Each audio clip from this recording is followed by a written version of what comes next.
အမေဟာနေမဟုတ်တိမ်အုပ်တယ်မရှိအမေဟာလမဟုတ်ဆုပ်ယုပ်တယ်မရှိအမေဟာပန်းမဟုတ်နွမ်းပုတ်တယ်မရှိအမေဟာစမ်းမဟုတ်ခမ်းယုတ်တယ်မရှိအမေဟာရွှေမဟုတ်အဖိုးယုတ်တယ်မရှိဘူးလို့သူကဒီလိုရေးတချို့ကအမေကိုရွှေနေနဲ့နိုင်နေမင်းကြီးဟာလောကကြီးတော့မရှိမဖြစ်လိုအပ်တယ်လို့အမေဟာလည်းလောကကြီးတော့မရှိမဖြစ်လိုအပ်တယ်အဲကြောင့်အမေကိုနေနဲ့နိုင်ကြအဖေကိုနေနဲ့နိုင်ကြကြပြဆရာကတော့ဒီနေရာမှာအဲ့လိုမနိုင်ဘာဖြစ်လို့တော့မေးလိုက်တော့နေဟာတိတ်အုပ်တယ်ဆိုတာရှိတယ်တဲ့ဟုတ်တာပေါ့တခါတခါတိတ်နေအုပ်ထားရင်နေမမြင်အောင်အဲကြောင့်အမေဟာနေမဟုတ်တိတ်အုပ်တယ်မရှိဘူးနောက်တကအမေကိုလက်နဲ့နိုင်လက်ပြဝင်းကြီးဟာအေးမြဆိုလက်ရောက်ဟာအေးမြဆိုလက်ပြဝင်းကြီးကြည့်ရတယ်လည်းစက်တည်းရှိတယ်အမေရဲ့မေတ္တာကလည်းအေးမြတယ်လို့အမေကိုကြည့်ရတယ်လည်းစက်တည်းရှိတယ်အဲကြောင့်အမေကိုလက်နဲ့လည်းနိုင်ကြတယ်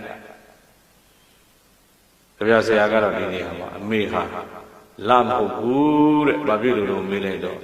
အမေလာဆုပ်ရက်ဆိုတာရှိတယ်အမေရဲ့မေတ္တာဆုပ်ရက်မရှိဟုတ်တယ်ပေါ့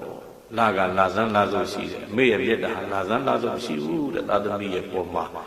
ဒီလိုရည်ရွယ်ပြီးသူရေးနောက်တကအမေဟာ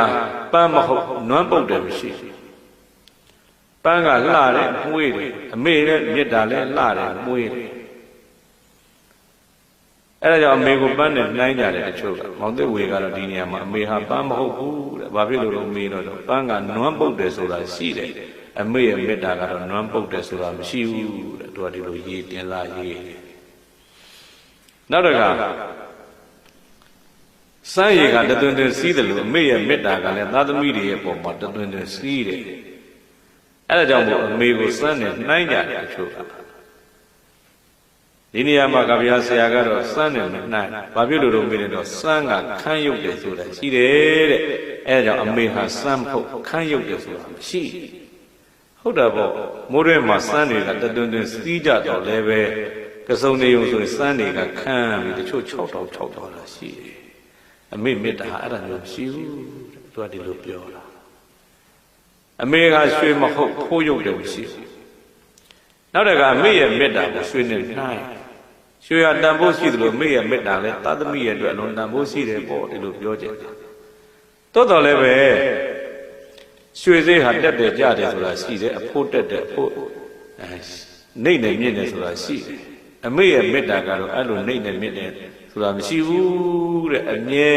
တမ်းသာသမီတွေအတွက်တန်ဖိုးရှိတယ်တဲ့သူကဒီလိုပြောတယ်အဲဆိုအမေကဘာနဲ့တူသလဲဆိုတော့သူကနောက်ဆုံးဏီကုန်းပါ